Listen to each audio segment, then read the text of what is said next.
Bueno, arratsaldeon, guztioi ordua izan da asteragoaz, eta lehenik eta behin gaurkoan be, eskerrik asko bihotzez, Sabino Arana Fundazioaren izenean gaur hemen egoteagatik. Esker berezia eman nahi dien nola ez gure gaurko protagonistei, alde batetik Koldo, eskerrik asko, kazetari lanak edo moderatzaile lanak egingo ditu gaur, Fede, Javier, Pedro, eskerrik asko bihotzez guztioi gaur hemen gurekin egoteagatik. Jesús María Leizaola, lehendakari Sarra, es una referencia viva para nuestro país. Su vida, su figura, su obra, su compromiso y su legado están vigentes todavía hoy en día. Bere bizitza Euskal Herriaren zerbitzura jarri eta eskaini zuelarik atxilotua izan zen, esate baterako Alfonso Amairugarren aurrean kartel batekin Euskadin unibertsitatea eskatzen egoteagatik eta oinez eraman zuten Gernikatik Zornotzara. Ondoren, Errepublikako gorteetako diputatua izan zen, bai eta Eusko Jaurlaritzaren justizia eta kultura sailburua ere izan zen, eta kargu hartan Euskal Herriko Unibertsitate Publikoaren sortzailea izan zen, eta Eusko Jaurlaritzaren lehendakari orde lehenengo eta erbestealdiko lehendakari ondoren. Jose Antonio Agirre lehendakariaren ondorengo gisa, karguaren zina 1960ko martxoaren 28an egin zeuen Agirreren gorpuaren aurrean. Lehendakaria egun batzuk lehenago zendu baitzen Parisen. Leizaolak erbesteko lehendakaria izan zen eta karguak sekartzan erantzunkizunak bete zituen Frantziako hiriburutik. Lan etegangabea egin zuen diktadura frankista salatzen eta Euskal Herriaren askatasuna eta autogobernua aldarrikatzen. Uno de estos actos de resistencia lo protagonizó en abril de 1974, cuando de forma clandestina cruzó la frontera y se presentó en Guernica con el motivo de la Berri Eguna de aquel año. Así, tras 37 años en el exilio, el lehendakari Leizaola volvió a pisar Euskadi. Todo un acto insólito de resistencia a la dictadura en aquel momento. La idea de que el lehendakari viajase a Guernica fue de Iñaki Durañona.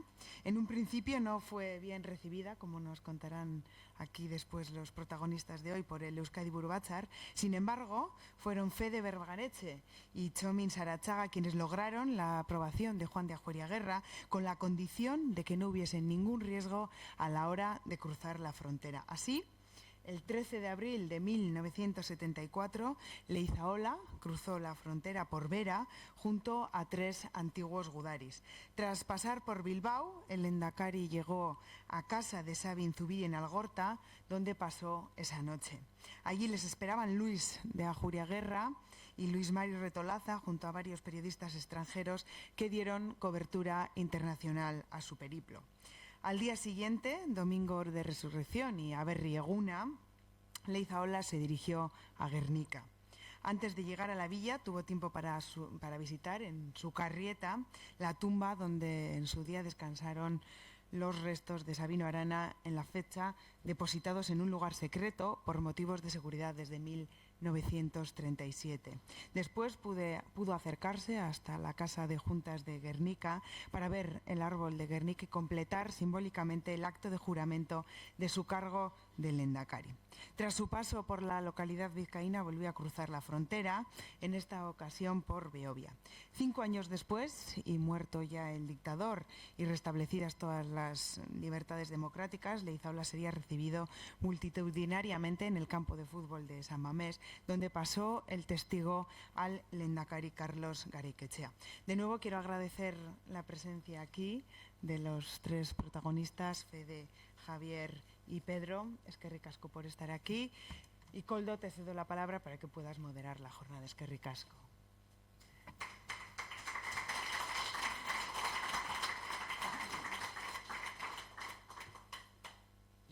Se oye, ¿verdad? Bueno, la verdad es que yo no sé qué pinto aquí realmente, porque es muy raro que se encuentren un acto, una celebración de este estilo con los protagonistas directos delante. Normalmente vamos a hablar de muertos, y muertos hace generaciones, ¿no? Me imagino que todo el mundo sabéis que el Aberri Eguna nació en 1932.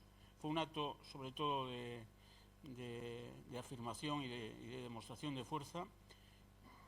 Siguió a lo largo de los años, siempre celebrándose el día de la Pascua de Resurrección, excepto el de 1935, que por dificultades impuestas por el gobernador civil de Navarra se celebró en junio en Pamplona.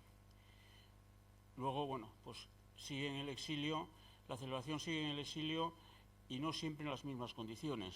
Es decir, en muchos países del exilio se podía celebrar, pero en círculos reducidos o cerrados.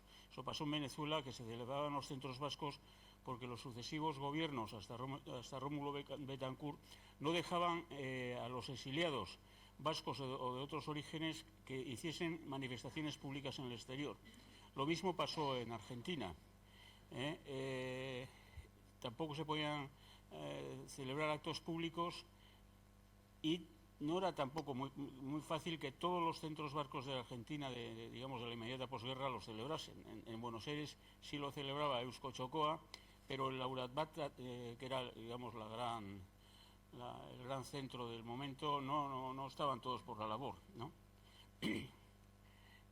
Hay una celebración, empiezan las celebraciones ya en el interior de forma clandestina y sobre todo muy puntual y anecdótica en los años inmediatos al fin de la Segunda Guerra Mundial, sobre todo eran muchas veces un simple corte de Radio San Sebastián gracias a una emisora que se había traído y estaba instalada en Muguerre, en las afueras de Bayona. Pasaron este tipo de celebraciones puntuales en el interior se prolongó hasta el año 51, donde ya hay la represión después de la huelga general de aquel año fue brutal y la cosa parece que se paró. Parecía que el mundo se había acabado, que había un nacionalismo que estaba muerto, pero por de alguna forma a finales de los años 50 surgen un montón de pequeños grupos, fundamentalmente eran mendigoizales, montañeros y grupos de danzas, algunos conocidos en Bilbao, pero también en Bermeo, en Pamplona, había grandes montañeros que por una razón u otra se hicieron abertzales.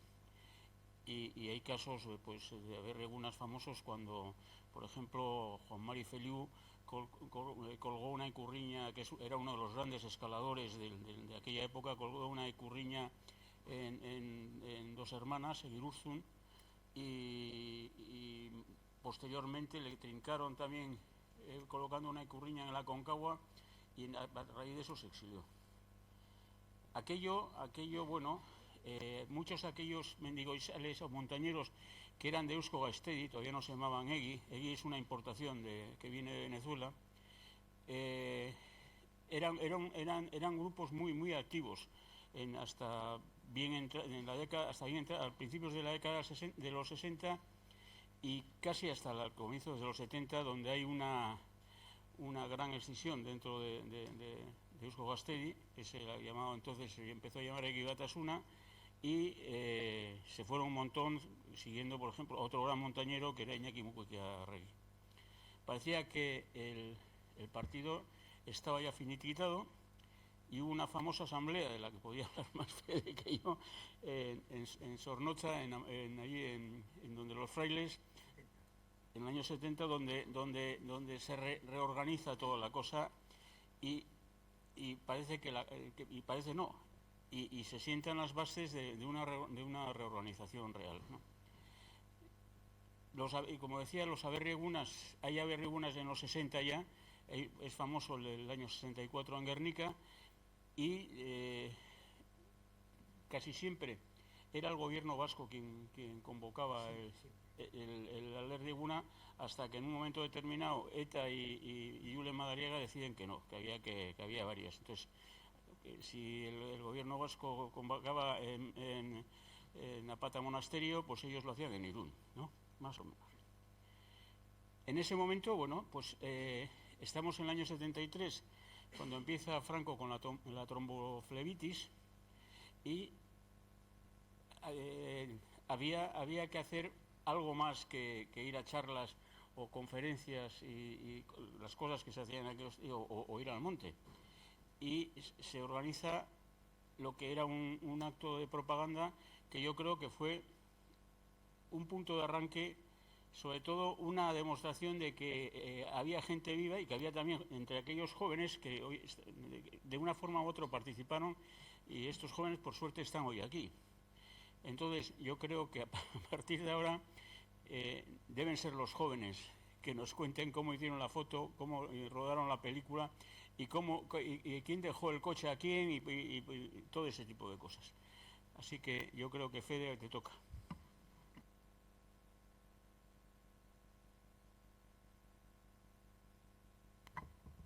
Esta historia comienza a finales de enero del 74, última semana. Tuvo que ser un sábado porque yo era los sábados cuando iba a Villa Isarra, al centro que teníamos ahí del PNV. Estaba yo en una reunión en Villa Isarra cuando Barrutia, que era el que llevaba el tema de la casa, entró a la reunión y me dice Miquel que cuando vayas para Bilbao pases por su casa, que tiene que decirte algo. Bien, terminamos, eso de las 4 y algo, fui a casa de Miquel y lo que me dice, ¿qué tenéis previsto? Perdón, Miquel Isasi. Era la persona nuestra en Iparralde, persona del partido. Había sido de Egui, tuvo que salir en el año 57, tuvo que salir allí y estaba como representante nuestro en Iparralde. Entonces, Isasi, estoy en su casa y me dice, ¿qué tenéis pensado este año para el Aberri Eguna? Y digo yo, estamos pensando dos cosas. Queremos hacer que sea de masas, queremos que sea mucha gente para dar movimiento, pero no llegamos a un acuerdo todavía. Lo haremos rápidamente en 15 días. Las dos situaciones son, una, repetir 64, hacer 74 en Guernica, pero no tiene muchos adeptos. La mayoría nos inclinamos más por hacer en Bilbao, que es más grande, que es mejor para entrar. En Guernica nos pueden cortar y más dificultades. Esas dos son las posiciones que tenemos, pero en 15 días te doy la solución. Entonces me dice, bueno, yo te voy a proponer una cosa. Si os animáis, llevar al Endacari a Guernica. Me debió de ver una cara rara, porque me dice, ¿qué? ¿No os atrevéis? Digo, no, me parece un disparate. ¿Cómo vas a llevar al Endacari ahora? Digo, yo cuando he venido esta mañana aquí, antes de entrar a Donosti, la Guardia Civil tenía un dispositivo que nos estaba, y a mí me han revisado, me han pedido eso y tal. Camiones y esto pasaban, pero gente joven nos paraban a todos, nos echaban a una esquina y nos han revisado de todo. Si hace el día 20 de diciembre había subido por los aires Carrero Blanco, si están en la calle aleatoriamente poniendo trabas, ¿cómo vas a llevar al Endacari allí? No, eso es una burrada. Bueno, tú proponlo. Si me dices que no, me dices que no. Si me dices que sí, me dices que sí. Pero proponlo tú, vale, no te preocupes. Salimos ya en la puerta, nos vamos a despedir y le digo, oye, ¿y el Endacari qué dice a esto? Me dice, el Endacari no sabe nada. Digo, ¿cómo que no sabe nada? Si dice el Artibe, dice, no, si vosotros decís que sí, nosotros decimos que sí, él va a decir que sí, no te preocupes. Bueno, yo salí convencido, 90%, 99%, de que aquello era un disparate que no se podía hacer. Yo tardaba de Beilis a casa, a Basauri, 2 horas. Era a las 6:34, no había autopista, era por toda la carretera antigua. Y en esas 2 horas, cuando llegué a casa, estaba casi convencido de que había que hacerlo. Yo me había convencido yo mismo. Digo, esto hay que hacerlo. Bueno, y esto era un sábado. El lunes, antes de ir a la oficina, pasé por el despacho de la oficina que tenía Juana Julia Guerra. en abril. Y le expliqué el tema. Él me miraba, pues no me decía nada, ni sí, ni no, ni nada. Yo esperaba que me dijera algo. Y cogí un papel, tenía ahí una libretita, tenía... Convoca una reunión para el jueves a las 7 del BBB. Bueno, no he dicho antes, estaba yo en el BBB entonces, de la clandestinidad.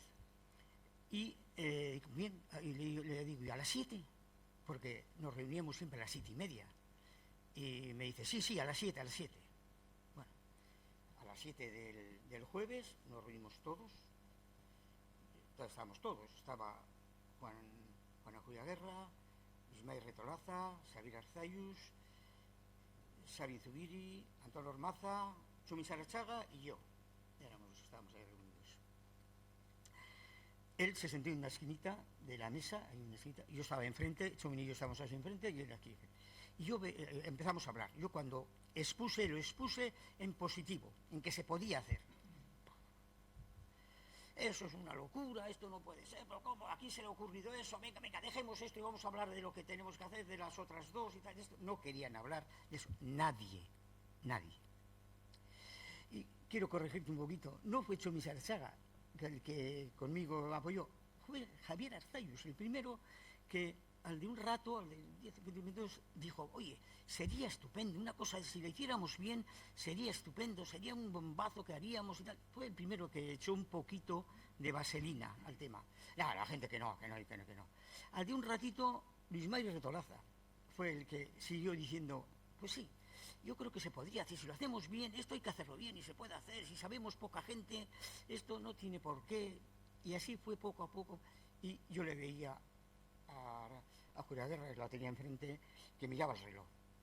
Y venga a mirar el reloj. Cada 10 minutos miraba el reloj. Estaba poniendo nervioso yo, pero no decía nada, él estaba escuchando solo, él no dijo nada. Y así poco a poco, solo había uno que decía no, que era Zubiri. Zubiri no quería oír hablar de este tema ni loco. Le ponemos en peligro al partido, a la persona, a una persona mayor. No quería. Zubiri era... Todos los demás fueron amoldándose. También Chumi Sarachaga, también Antonio Ormaza. Yo creo que ya todos... Bueno, Juan Ajuria Guerra no habló nada, no dijo nada.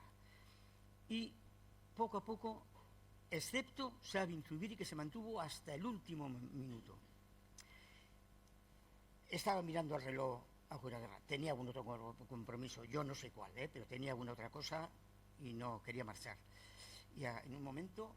Serían ya las 9 o así, ya había pasado desde las 2 horas ahí discutiendo, y levantó la mano, pues todos callados, claro, ¿verdad? Pegó así un par de veces en la mesa y dice, bueno,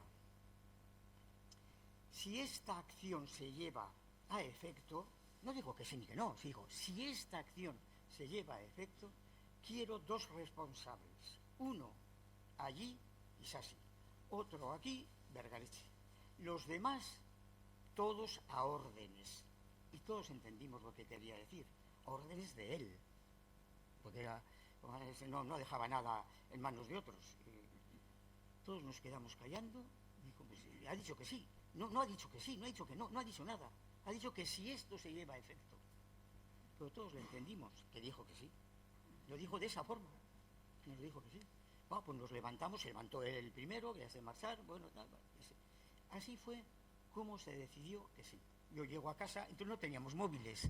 Yo llego a casa y le llamo a Isasi y le digo, oye, luz verde, que sí. Bien, me dijo, bien, estupendo. Oye, ven la semana que viene que empezamos a organizar el tema. Así está, así empezamos. No está mal, ¿no? Esto fue. Ahora, ¿cómo fue? Sí, seguimos. Sigue y luego ya siguen los otros. Bueno. Fue la parte gráfica. Bueno, a la semana siguiente fui a casa de él y ya me encontré con otra persona. Estaban él y Primi Abad. Y empezamos a organizar. Primi Abad ya tenía todo organizado, prácticamente. Bueno, la idea, ya has dicho, que fue de Iñaki Durañona. O sea, no, es que una cosa que me he dejado. Cuando nos estábamos despidiendo la primera vez con Miquel en su casa, y me dijo que el Lehendakari no sabía nada, que lo que se sabrá. Me dijo, oye, que yo ya me conozco aquel percal, decía, cuando digas, di que esta no es idea mía, porque van a decir, va, estas son cosas de Miquel, ya. No, di que es de Iñaki Durañona. Dijo, eso es lo que vas a decir. O sea, que para que tomen más en efecto, porque claro, si hubieran dicho que era de Miquel, diría, ay, van a decir, va, cosas de Miquel y tal. No, que es de Iñaki Durañona. Iñaki Durañona le había transmitido a Martín Ugalde, que era miembro del gobierno, y Martín Ugalde le había dicho a él, para que él nos tramite a nosotros. O sea, que en el otro lado sabían 3 personas. Durañona, Martín Ugalde y Miquel Isasi. Ese era el tema. Entonces, a la semana siguiente, cuando estuvimos allí, ellos ya lo tenían organizado. Al Lehendakari tenían que decirle. Ese día todavía no le habían dicho. A la otra semana ya hablaron con él. Y le dijeron al Lehendakari, ¿quisieras ir a Guernica a hacer el Aberrigun y tal y tal? Pues sí, claro. Y dije, pero ¿saben ustedes? Le dijo, que yo no estoy para andar 4 o 5 horas por monte. Digo, no vamos a llevarle por monte, o sea, no se preocupe. Entonces sí, si no me llevan por monte, sí, no se preocupe. Ya está. Bien. Entonces ellos lo tenían preparado de tal forma que Iñaki Durañona parece ser había encontrado un difunto, uno que había muerto pues hacía pues unos meses y tal, que era un calco prácticamente de él, Lehendakari, o sea, mayor y de la misma figura y tal. Entonces recogieron el pasaporte de él y en un coche, primero al Lehendakari lo llevaban el viernes a un hotel, ahí. De ahí le recogían con otros 2 udaris, eran ¿cómo se llamaban los dos? No, era Zubizarreta, pero Primi Abad era el chofer de una Totórica. Esos eran los udaris que les acompañaban ahí. Entonces venían 4. El Lehendakari, que venía atrás con Totórica, y luego delante conduciendo con Zubizarreta. Entonces le recogieron aproximadamente, pues habíamos quedado antes ya en unos puntos. Yo le tenía que recoger en el punto 1, punto 2 y punto 3, según era el tráfico y si había dificultades o no. Entonces el punto 1 era a la salida de San Sebastián. Había un hotel que yo ya el nombre no me acuerdo muy bien, pero era algo así como Cincirio, no sé, Linchiri. Sí, ese era, yo no me acordaba del nombre, pero algo así era. Entonces, ahí era el punto 1. El punto 2 era en Amorebieta, cerca del Cojo, que había una entradita ahí, se podía entrar y hacer los pases y tal. Y el tercero era la Basílica de Begoña. Entonces, nosotros teníamos unas lanzaderas, iban y venían 3, que iban y venían para ver cómo estaba el recorrido, por si acaso había... Si no había nada en el camino, Primi Abad seguía, punto 1 pasaba nada, punto 2 y punto 3 lo dejaba ahí. Yo tenía que estar atento a saber a dónde tenía que ir a recogerle al... Entonces, como no hubo nada en todo el recorrido, pues a eso de las 6, yo estaba en casa y esperando, con mi mujer, que le había dicho, en ese mismo momento le había dicho, vamos a ir tú y yo a recoger al Lehendakari. ¿Cómo? ¿Qué me dices? Y tal. Sí, porque no había que decir a nadie nada. Porque a Julio Guerra había dicho, el nombre del Lehendakari no sale. Vamos a decir a una serie de personas concretas, muy pocas, para que vayan a Guernica. Pero les vamos a decir que una persona de prestigio del partido les va a dirigir unas palabras. Y entonces Retolza le dice, vale, entonces todo el mundo va a creer que eres tú, que piensen lo que quieran, dijo él. Pero va a ser así, no se nombra al Lehendakari para nada. La gente de aquí, excepto los que estamos aquí, solo sabemos que va a ser el Lehendakari, pero los demás nadie va a saber. Bueno, y cuando decíamos, a ver, ¿quién va a ir? O sea, ¿quiénes van a ir allí?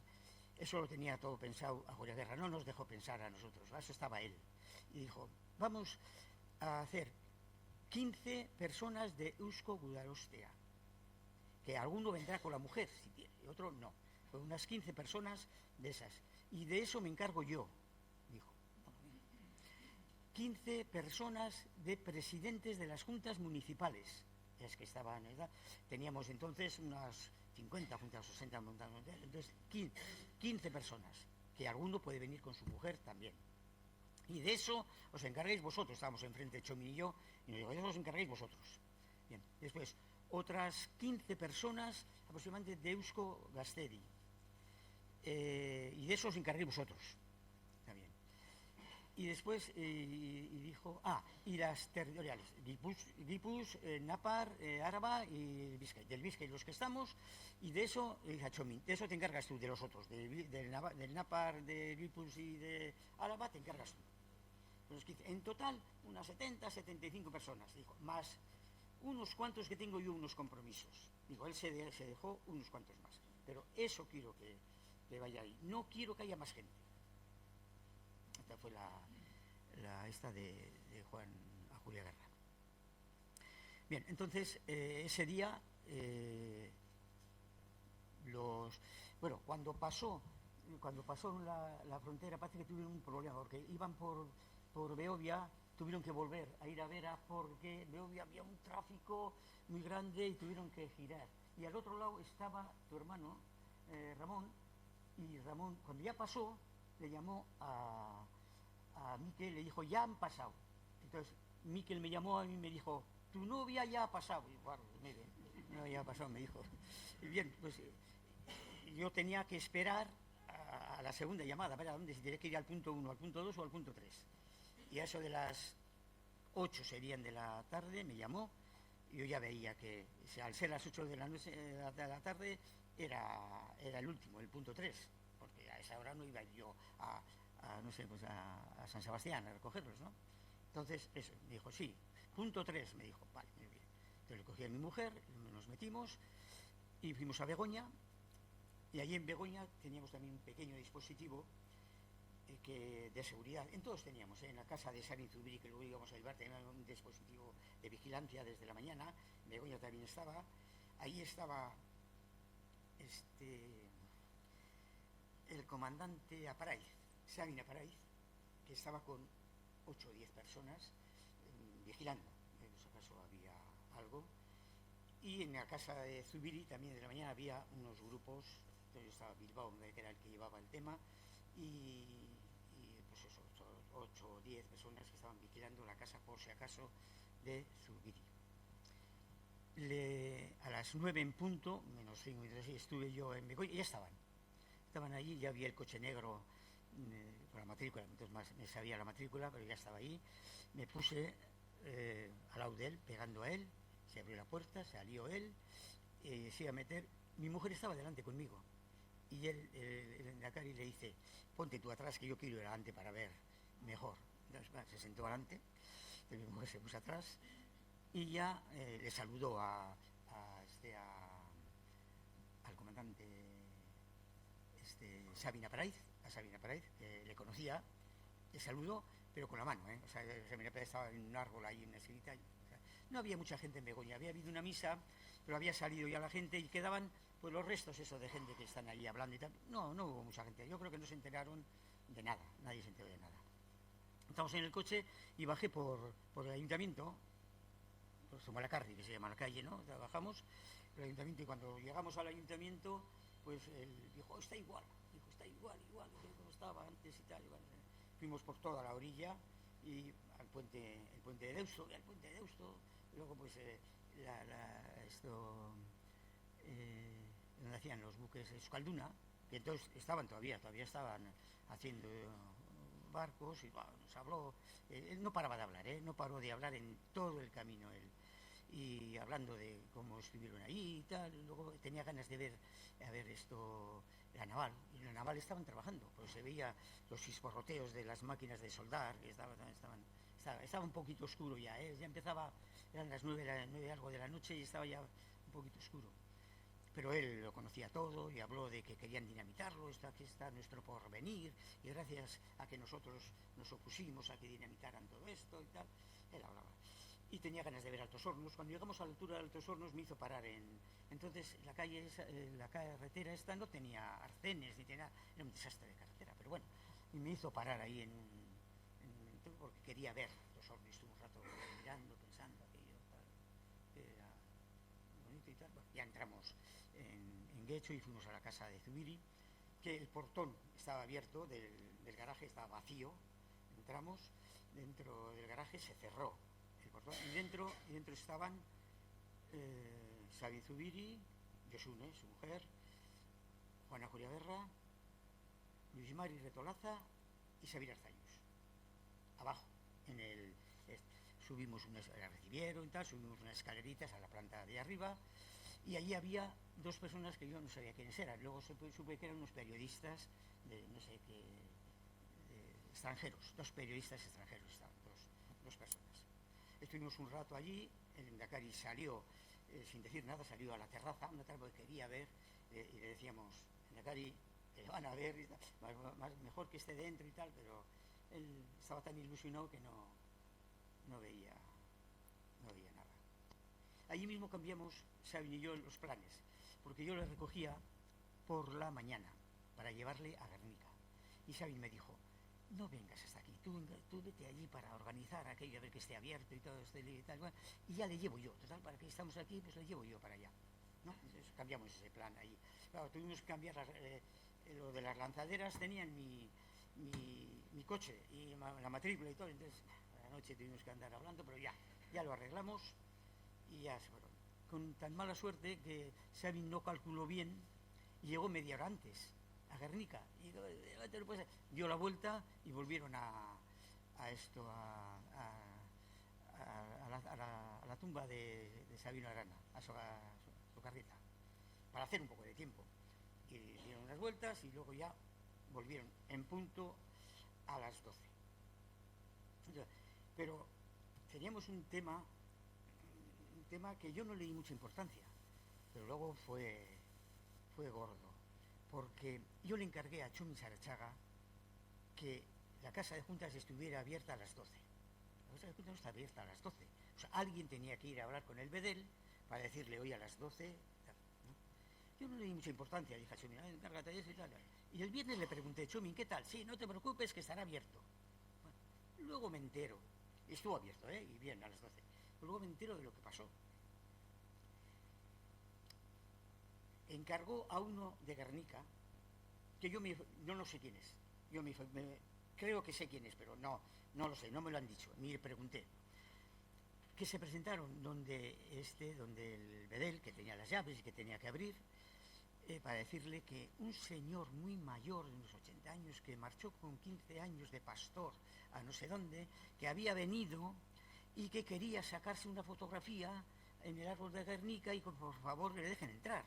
Tal. Y dijo, no, que esto no se abre. Y fue muy duro. Fueron uno de Guernica y 3 más de aquí, pero que se hicieron pasar por sobrinos de esa persona. Y le hicieron, venga y venga, más de una hora hablando con él, y el otro que no quería. Eso el sábado. Era, al día siguiente, vaya faena, porque tendríamos que hacer todas las fotografías y todo el lío fuera, y eso no era razonable, eso no podía ser. Bueno, pero con cierta maña consiguieron convencerle al Bedel a todos nos interesaba que cogiera dinero, porque de esa forma no podría decir nada, ¿no? Y entonces le ofrecieron, creo que, sacó uno de los sobrinos, sacó el billetera y unos billetes, le dijo algo así como, hombre, ya sabemos que una hora, usted va a perder una hora y eso pues es mucho tiempo, tal, no sé qué, pero mire, le damos un dinero para que se vaya a comer con su mujer a la rese, o sea, tal, pues va a comer y tal, y le dio un montón. No lo cogía, hasta que cogió. Y cuando ya trincó, dijo, bueno, esto ya se ha arreglado el tema y ya está. Pero nadie habíamos pensado que hubiera dificultades en que se abriera la puerta para entrar. Pero pasó ese día, se arregló. A las 12 estaba abierta, entramos, claro. A él se le dijo que iba a venir la familia, una familia, 5, 6, 8, 10 personas, 100. Bueno, le dije a Carlos Zárraga, que le tenía yo conmigo, que contara, y me dijo, cuando terminó, le dije, ¿cuántos hay? Dice, dentro y los que estamos fuera de vigilancia, 115. 115 es la cifra de gente que estuvimos ahí en Guernica. Bueno, fue muy difícil sacarle al Lehendakari de Guernica, pero muy difícil, porque él estaba entusiasmado. Estábamos dentro de lo que es el recinto de la sala de reuniones, ¿no? Y él andaba, y es que eres fulano, y este no sé quién, los que están ahí pintados, los cuadros que hay, iba diciendo uno por uno quiénes eran, y empezaba a hacer la historia de ellos. Y decíamos, Lehendakari, que no, que hay que sacar una foto y tal. En cuanto oye que abren la puerta, estaba la puerta cerrada, la que da hacia el árbol, abren la puerta, alguien abrió la puerta, tal, el primero lanzado, salió, se escapó y se puso delante del árbol para que le saquen fotos. Esa se le sacó, no sé quién, vosotros, sería el que sacó la foto, tú sacaste la foto. A él solo primero y después, como en una boda, todos querían sacarse una foto con él. Todos, y aquello se alargaba y se alargaba, y yo negro, porque había quedado a menos cuarto, habíamos quedado que como mucho durará de 12 a 12 y media. Luego a la salida, pues que pierdes un poquito, y lo que tardas en llegar porque ya habíamos quedado que la primera, el punto 1, era de recogida, porque había otros 3 puntos de entrega. Entonces en el primero era Auchagane. En Auchagane de arriba, no sé cómo hay una plazoleta con un bar, un restaurante, había allí. Pues allí quedamos, punto 1. Y entonces uno de las lanzaderas que andaban, vinieron allí y me dijeron, Fede, punto 1. Vale, estupendo, no había nada. Entonces nos costó meterle una barbaridad, sacarle de allí y meterle en el coche. Y cuando ya veníamos para acá, a lo de donde el camino que va para la carretera que va para el balcón de Vizcaya, aquí así, ya sube para Morivieta y está para el balcón de Vizcaya. Pues allí pasa un poquito y va a parar. Y para aquí, paro. Abre la puerta y se sale. Yo detrás de él, corriendo. Que no, que tenemos que... No, y me dice, no, que quiero ver que aquí hay una ermita, porque aquí hay no sé qué, que aquí me llevaron en el año 31 preso, 31 creo que me dijo, o 32, no sé muy bien, preso hasta Morevieta, andando, porque había habido una manifestación para la universidad, o no sé qué demonios, que había habido algo que me comentó, que ya no lo tengo muy claro, pero bueno, algo de eso. Pero sí me dijo, desde aquí me llevaron andando hasta Morevieta, y en el cuarterillo me tuvieron unas horas, y después me metieron en el tren y a Bilbao. Por eso me hizo parar ahí. Y cuando yo le hacía fuerzas para llevarle al coche, para entrar, me dice, me estás arrastrando al coche, ¿eh? Digo, sí, Lehendakari, que tengo que hacerlo. Bueno, eso. Años después me visitó, yo estaba de alcalde en Basauri, me visitaba a menudo, y la primera vez que me visitó me recordó eso. Me dijo, me arrastraba hasta el coche, ¿eh? Yo quería ver aquello. Y ahora puede ir, le dije, y ahora en cualquier momento ya puede ir ahí. Sí, yo lo voy a hacer, le decía. Y bien, ya subimos arriba con algo de retraso, entregamos al Lehendakari, lo cogieron y yo fui a casa, y a eso de las 3 menos 5 así, la inconfundible voz de Miquel Isasi me dice, ya está aquí, estamos en el frontón, en la comida. Yo ahí terminó un poquito la odisea. No tuvieron ningún contrativo. Yo le dije, ¿algún contrativo? Nada, no ha habido nada absolutamente. Entraron por Beovia y que muy bien. Y a las 3 estaban en el frontón, en la comida que habían preparado para el frontón. Y dijo él eso de, vengo de Guernica. No sabía nadie nada. Ese fue el tema.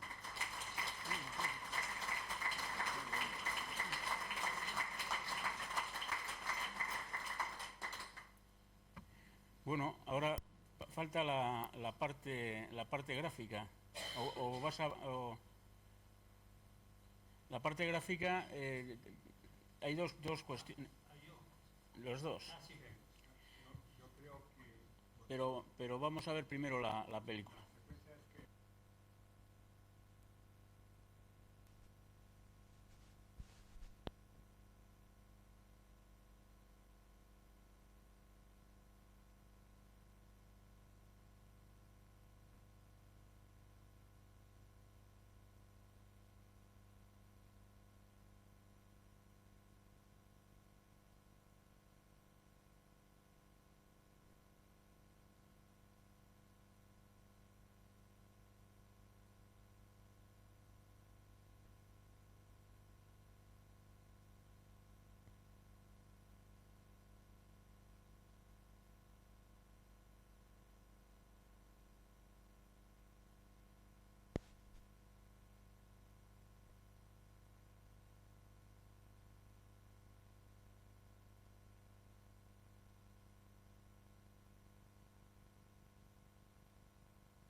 Bilbao había un comisario que se llamaba, el comisario jefe de Bilbao era Planchuelo. Y claro, se enteró, al de 2 días se enteró de lo que había pasado. Le llamó a Julia Guerra para que vaya allí. Fue a Julia Guerra ahí a Ugao, a Indeuchu, donde está la Policía Nacional. Y él nos contó Juan, a Julia Guerra, que le decía el Planchuelo, pero ¿por qué han hecho esa burrada? Tenían que habernos avisado a nosotros les hubiéramos acompañado, le hubiéramos traído. Don Jesús es una persona encantadora, no hubiera habido ningún problema con nosotros. Y le dijo, Juan, callado, no decía nada. Y le dijo, ¿y quién lo ha traído? ¿Quién ha llevado? ¿Dónde ha estado hospedado? ¿Dónde? Y digo, no sé nada, y si lo supiera, no lo diría, me dijo. Bueno, ahí se marchó, no lo mostraron, pero fíjate qué cara dura que ellos me lo hubieran traído. Si nos tienen que decir a nosotros, nosotros le traemos. Pero no pasó nada. Bueno, la parte, digamos, de película,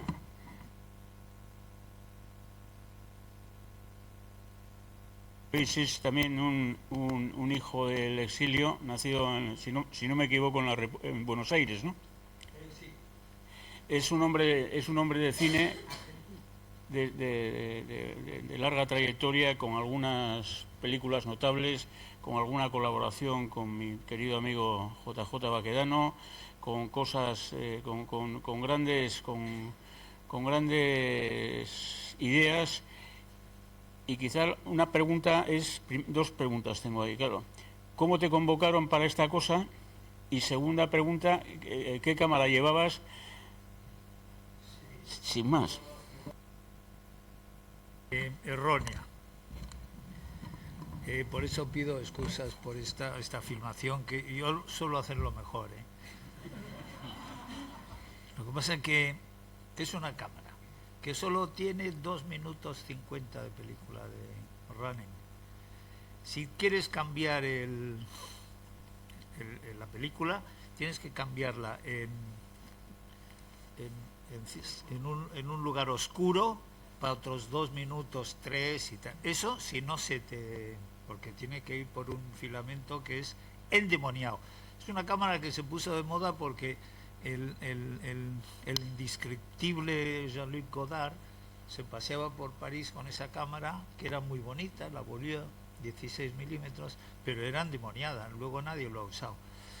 Si esto lo hubiera filmado yo con otro tipo de cámara, una Rolleiflex, o quizá en Super 8, con unas cassettes que vas colocando todo el tiempo, esto sería 30 minutos perfecto. Luego el foco es espantoso, pero bueno, hay 4 cosas que sirven y eso es lo que vale. Pero me equivoqué de cámara. Quizás se me fue de que era una bonita cámara, porque es una bonita cámara, pero a veces un Ferrari no sirve para ir para el monte. Y quien me convoca es Miquel Isasi. Yo siempre he tenido contacto con Miquel Isasi. Iba mucho a su casa, en San Juan de Luz. Miquel me dice, tienes que filmar. Y dije, ya, vale, filmar, pero filmar no te va a valer para nada, porque te hace falta fotografías, y específicamente diapositivas, porque es lo que la prensa en ese momento, ahora no, quería para las portadas, las revistas, ya sabes tú, diapo. Y entonces yo dije, bueno, pues ya filmo lo que sea, ya me buscaré una cámara, que me equivoqué, pero hace falta un fotógrafo de garantías, un fotógrafo bueno, un fotógrafo que sepa lo que está haciendo. Y entonces pensando, dije, Javi Salvo. Entonces, le fui a ver y no rechistó, me dijo que sí, que lo hacía. No sabíamos nada de este gran complot que parece un golpe de Estado con tanta gente, parece Roma en sus mejores momentos, que uno que dice, que el otro que hace, fantástico. Pero Javi y yo no sabíamos gran cosa. Javi debía de saber algo antes, por lo que me ha dicho, pero bueno, de manera muy discreta, que había oído algo de algo en una casa de alguien y tal, que se debió de comentar. Pero nosotros fuimos a Guernica muy tarde, hacia las 6, 7, 8 de la mañana, no me acuerdo muy bien. Estuvimos esperando en un coche matrícula francesa, era un Renault matrícula francesa que era un poco sospechoso, y luego ya filmamos, y yo hice lo que pude. Era consciente que la estaba cagando, pero eso ocurre mucho en el tema cinematográfico, ¿no? Pero tienes que seguir para adelante, porque hay algunos planitos que sirven. Los desenfoques son espantosos porque tiene un enfoque manual que es endemoniado, porque es que no te... Y luego el movimiento ese, es claro, no es una cámara que tiene estabilizador y todo eso. Bien, pero ahí está, y encantado de haberlo hecho. Pero yo creo que el gran mérito de todo esto es de Javi, porque lo que yo le dije a Isa, sí es cierto, las fotos fueron las que mandaron y aparecieron creo que en el New York Times y tal, y esto es Javi, el gran hacedor de estas cosas. Yo simple un mal cineasta, momentáneamente. Javi.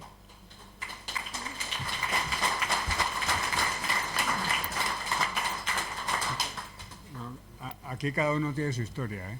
Claro. O sea, hay cosas que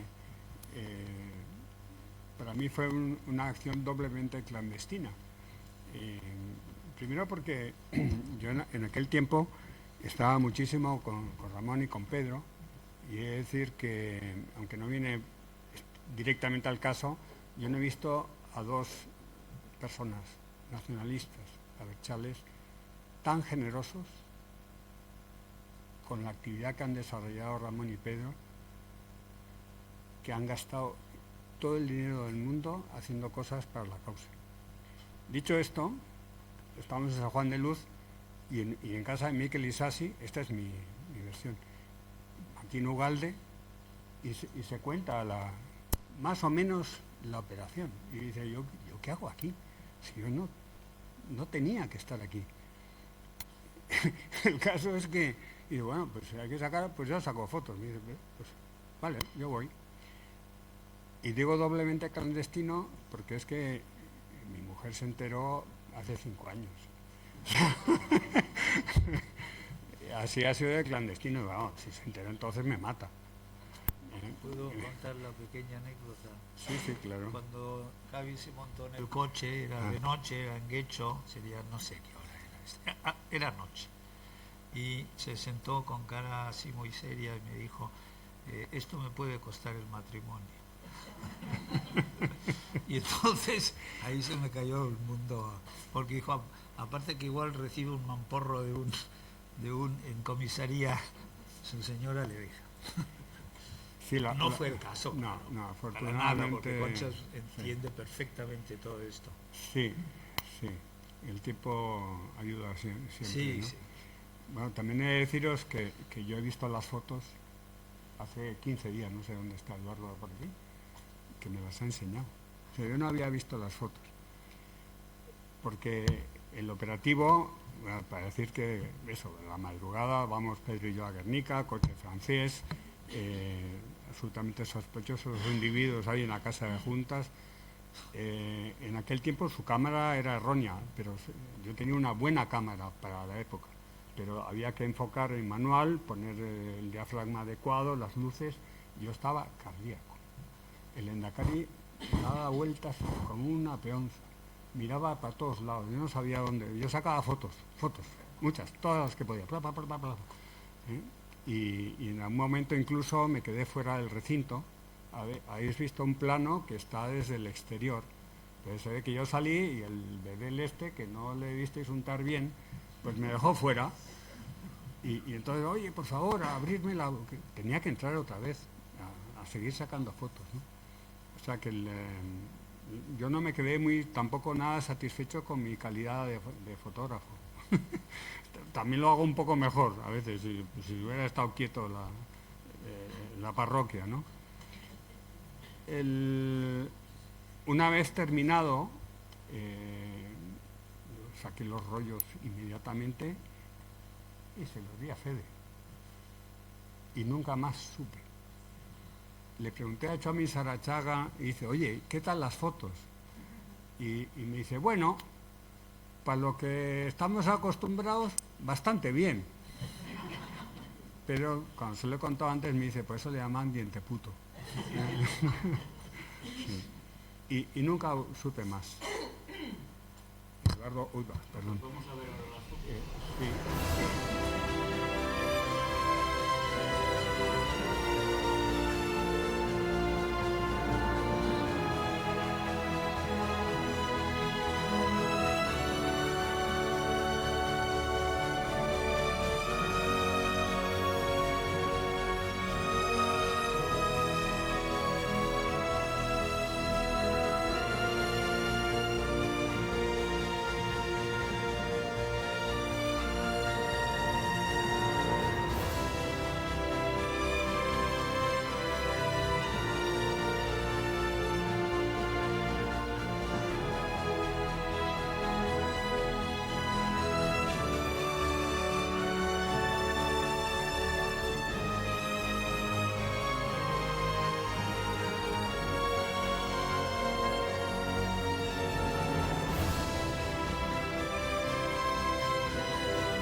La verdad es que cuando he dicho antes que era doblemente clandestino, primero sabíamos lo justo. Yo en aquel momento era venezolano, ciudadano venezolano, y estaba estudiando la carrera de Derecho. Y como me pide la policía, aparte de la manta de palos, igual me pone en la frontera. Mi mujer estaba en México, que tenía que haber ido con ella, y no fui. No me acuerdo qué excusa le puse. Y la verdad es que estaba muy nervioso. Pero bueno, afortunadamente luego pues volvimos a casa, le despertamos a tu hermano Ramón, que estaba dormido, y le contamos, todo ha ido bien, no ha pasado nada que sepamos, y ahí terminó la cosa. Ya no sabemos más. Bueno, pues yo creo que ahora tenéis la oportunidad de... Hay preguntas por escrito. A Fede.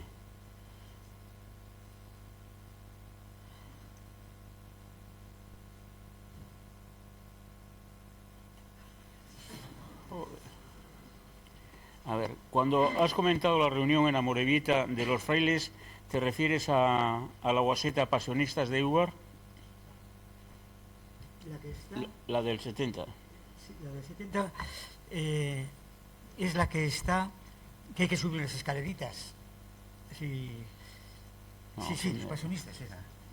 ¿Pasionistas? Pasionistas. Sí. Sí. No eran los carmelitas, ¿no? No, pasionistas creo que eran aquellos. Pasionistas.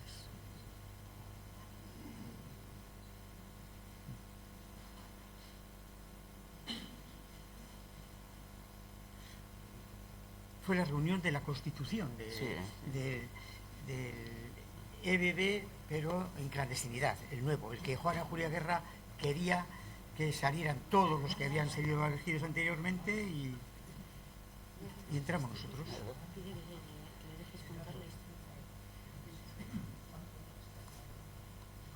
Joder, Iñaki, mira que te he leído tu esto, ¿eh?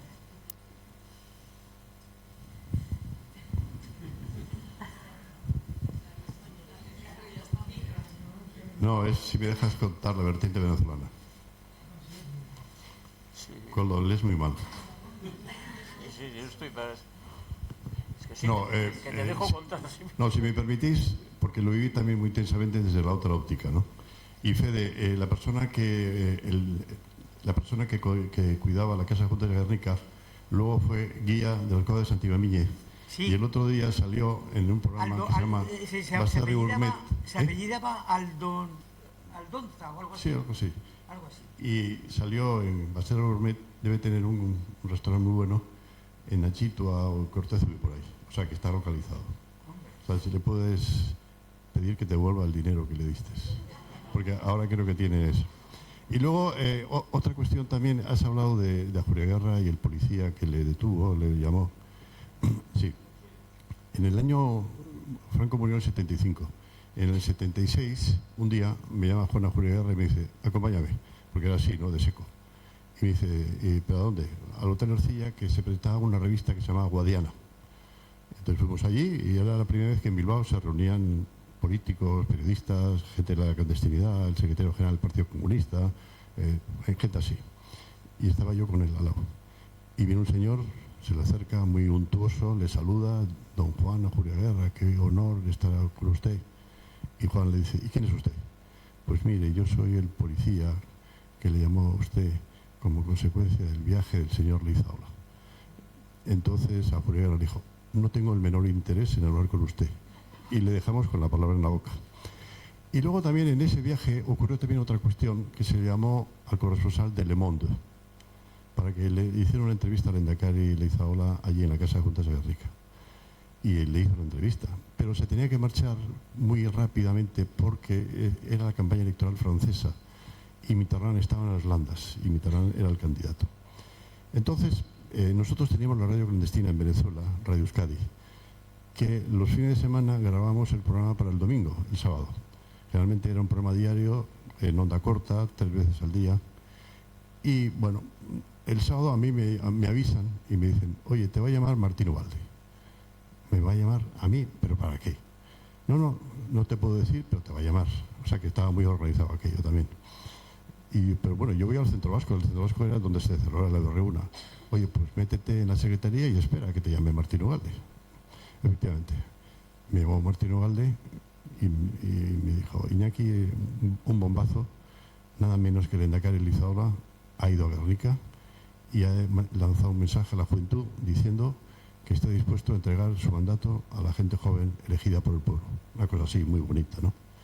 Y tenéis que hacer una emisión especial de Radio Euskadi y tenéis que hacer una edición especial de la revista Gudari. Ya os vamos a mandar las fotos. Pues muy bien. Entonces, al día siguiente, a los 2 días, salió en el ABC y en el periódico Pueblo que el Lehendakari Leizaola había pasado con permiso de la policía. No sé si te recuerdas eso. Entonces, como en todas partes, en el centro de Caracas había un señor que era un bocazas, que se llamaba Perico Iriarte, que tenía una fábrica de jabón, que hacía jabones para los hoteles. Y se puso en la mitad del centro vasco a gritar, el viejo, además, faltando el respeto, ¿no?, ha estado en Guernica, pero con permiso de la policía. Estos del PNV, estos gelquides, estos despotricando, siempre con permiso de la policía. Lógicamente eso nos indignó. Entonces estábamos, Ricardo Líbano, que era uno de los locutores que teníamos en Radio Euskadi, que era un alto directivo de la empresa petrolera Querole, sacamos nosotros un comunicado diciendo que ese señor Perico Iriarte, jabonero, pues estaba mintiendo, que el Lehendakari Leizaola era un hombre de mucho coraje, lo había demostrado en la calle de Bilbao y que el Lehendakari había pasado clandestinamente. Y no podíamos decir los nombres, pero que damos fe de que había pasado clandestinamente. Bueno, te puedes imaginar que aquel señor se puso como un loco, fue a la directiva del Centro Vasco y pidió que nos expulsaran. Y efectivamente nos expulsaron del Centro Vasco. Estuvimos expulsados un mes, a cuenta de eso. Y entonces las fotos de Javi Chalbó tardaron en llegar. Y nos llegaron estas fotos que aparecen el Lehendakari solo. Y veíamos que el Lehendakari solo delante del árbol era lógicamente la de una persona mayor, tenía 80 años. Y nosotros pedimos, oye, no hay otras fotos, porque aquí se le ve como muy viejito. Y entonces, si tenemos que dar ese mensaje a la juventud, pues oye, es el Lehendakari, pero oye. Y nos dijeron, no podemos mandar más fotos porque en esas fotos hay gente. Y entonces es muy feo sacar fotografías con la gente tapándole la cara. Por tanto, os tenéis que ceñir a la foto esa que está ahí, y o alguna otra más. Bueno, esas son vivencias porque el tema tuvo mucha trascendencia, sobre todo en el año 74. Franco murió en 75 y era la primera vez, conjuntamente se hilaba con el año 64, que se celebró la primera vez de Reguna, que se demostraba una actividad en el interior, llamado interior. Y eso fue un aldabonazo importantísimo. Por eso me parece fantástico que se haya recordado hoy en la Fundación Sabino Arana este 50 aniversario, porque es que vale la pena, porque fue un hito aquello, y además lo hicisteis muy bien y lo realizasteis perfectamente.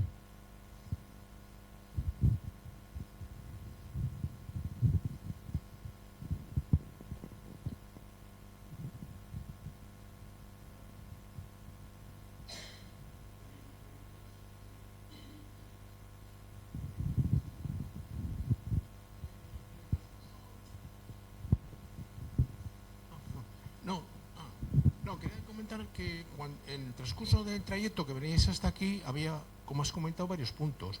En esos puntos, ¿cómo os comunicabais? De uno a otro. Por eso, No había teléfono. por eso la pregunta. Si llegaban al punto 1, el Inchiri, que era cuando venían para acá, y no podían seguir porque las lanzaderas que teníamos decían que había peligro, uno, que era Primi Abad, bajaba, entraba al hotel y el teléfono, porque me llamaba por teléfono. En todos los sitios habéis visto que el 2 era el cojo, o sea, en Amorebieta. También entraba allí para poder hablar. Entonces había que pensar dónde parar, tenía que haber teléfono, porque si no, no nos podíamos comunicar. Eso es. O sea, elegimos puntos que había teléfono. El Inchiri, el hotel, y el cojo en Amorebieta. Eran punto 1 y 2.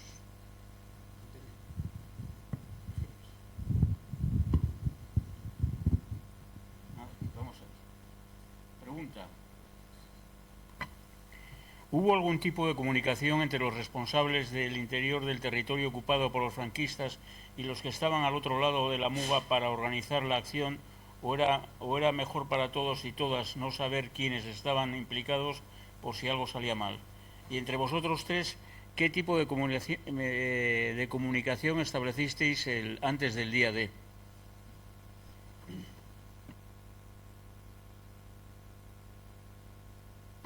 A Julia Guerra dejó claro el día que dijo: si esto se hace, habrá dos responsables únicos, uno allí, Isasi, y otro aquí, Vergareche. Y los demás estamos a órdenes, decía. O sea, y así fue. O sea, la gente de lo que estábamos haciendo, por ejemplo, Chomin Sarachaga, que era mi compañero de los que estábamos haciendo lo que era interior entonces, no sabía, yo no le decía nada. Yo solamente le decía lo que tenía que hacer. Y él lo hacía. No preguntaba por qué. Yo a Chomin le encargué que hiciera el tema de la entrada a este. Tampoco yo sé lo que hizo él.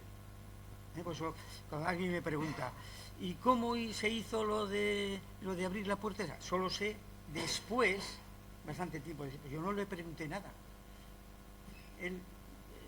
Yo confiaba en que él se iba a abrir la puerta. Nadie sabía nada más. O sea, comunicarnos, y luego, eso en el interior.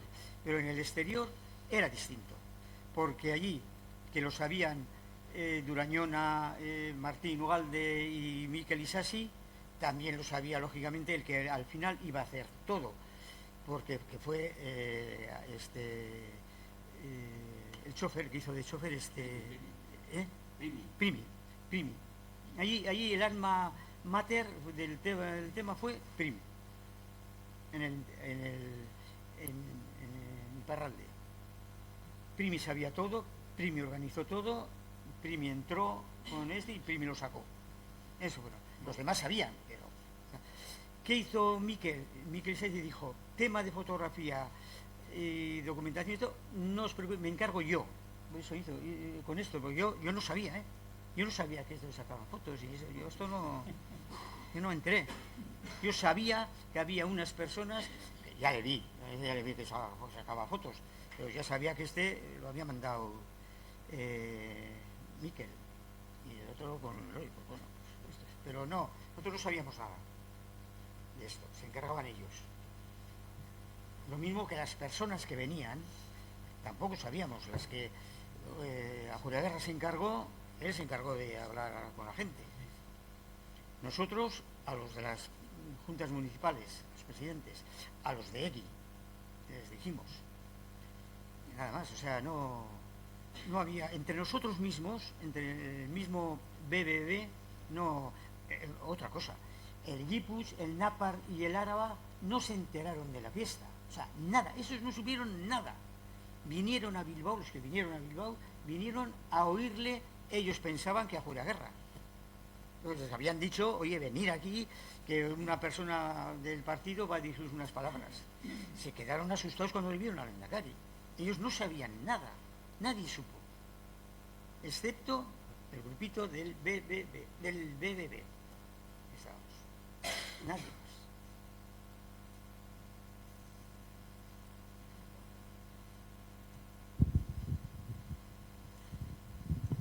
Kaixo, dos preguntas. ¿Vosotros, los que estabais en la película, percibisteis peligro durante toda esta organización? Yo creo que éramos bastante inconscientes, o sea, en aquel tema. Si lo teníamos, sí pensamos, pero lo desechábamos. No, hay que seguir adelante y hay que seguir adelante.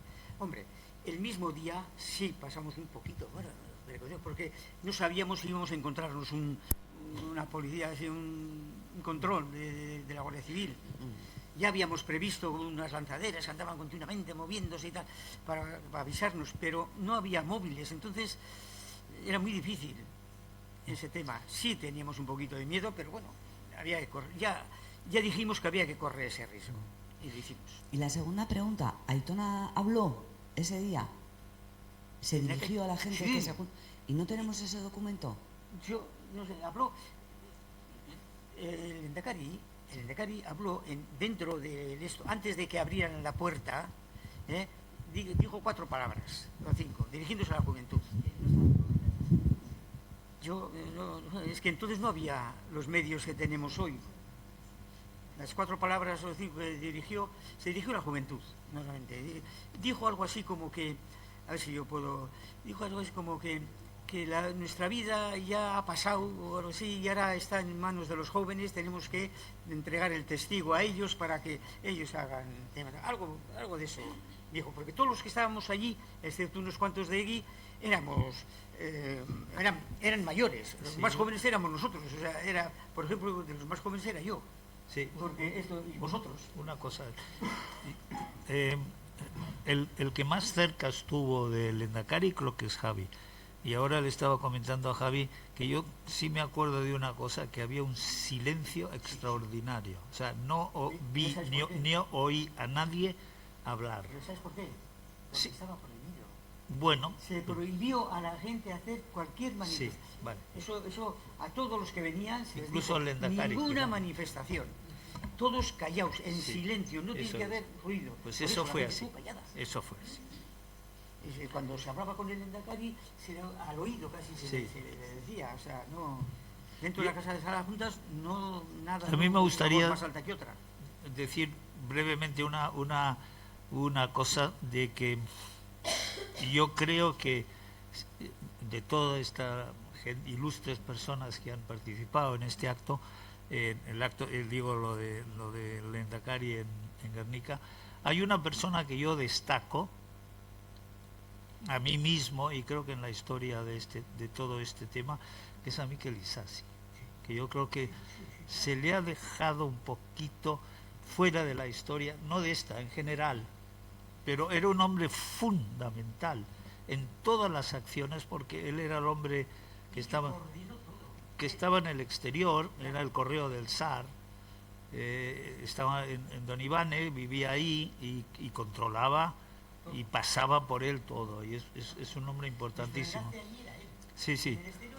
Sí, yo creo que Miquel se recibe un pequeño aplauso.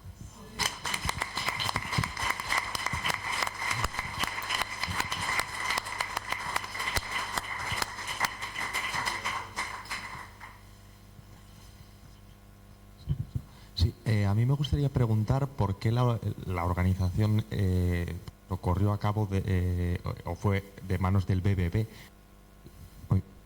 y no del EBB. A ver.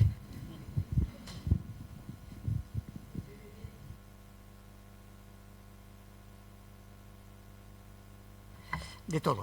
O sea, el BBB era completo. En el Guipúzcoa pues había deficiencias, o sea, poca gente. Había dos maravillosos, dos personas entregadas totalmente, pero dos. En Álava,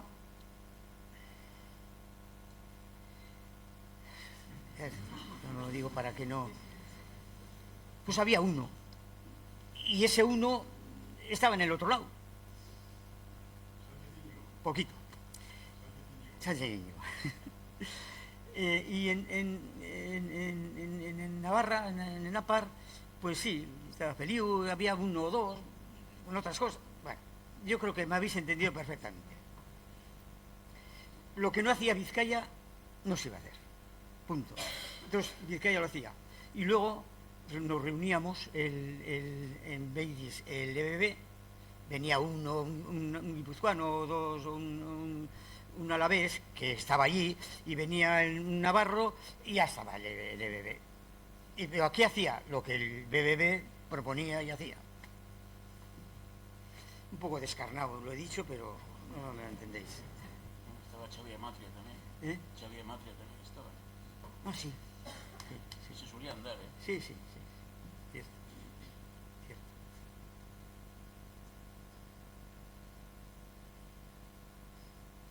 Bueno.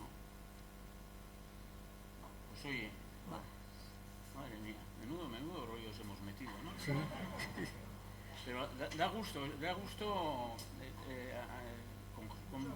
para un periodista trabajar con fuentes de primera mano.